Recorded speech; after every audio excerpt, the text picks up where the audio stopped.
What's up, guys? Hope you're doing great. So I have a theory that you could do this even if you had the quick lock system. If you want to turn it into a dedicated trimmer, um, y'all be sure to listen to my podcast, my audio podcast, Tony's Lawn Care Talk, where I'm going to talk a little bit more in depth about this and my thoughts on this trimmer versus the new trimmer. But anyways, I love this trimmer, and so I didn't want to throw it away. And I went on the Milwaukee website and looked up the shaft because I broke the shaft. You'll see it. You see it right there past the trigger. Boom. It has little holes where it, contacts the frame.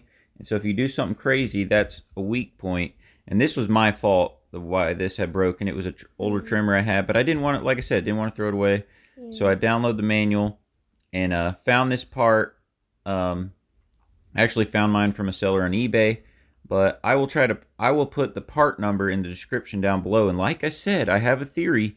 If you just have like a quick lock trimmer, you could like turn it into a dedicated trimmer. Now you got to be careful with this because you got to make sure you put your wires back, behind it the way they were. Be careful how your trigger, and it has a little spring. I went ahead and oiled the little trigger for the switch while I was in there.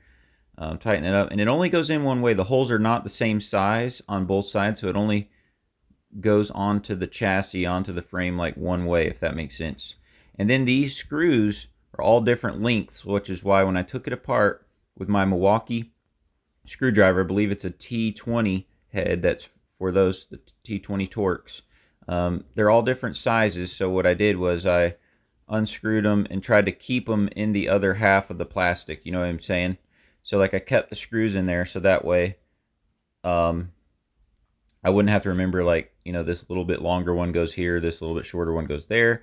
I just like kept them with it, which, yeah, it works. And then when I got all this together, I got my trimmer head on there, and it turns out that the shaft itself was a little dry. When you're let go of the throttle, like when it's decelerating, I couldn't figure it out. Like, what the heck? It makes like a little whir, whir noise. And turns out, so I was like, well, that trimmer head is really old, so I'm like, maybe it was too dry inside there. That's not the problem. I use some white lithium grease. That stuff's pretty awesome. I use that for a lot of things. But anyway, so I end up taking the head back off. I end up pulling the shaft out. So I trying that, and that did help a lot. Because it has like 4 or 5 different places where it has little places where it contacts the outer shaft inside of this. Inside of it, I'm assuming like probably most trimmers are like that. So anyway, so you'll see right here, I end up pulling the head back off. I'm like, I feel like it's dry inside.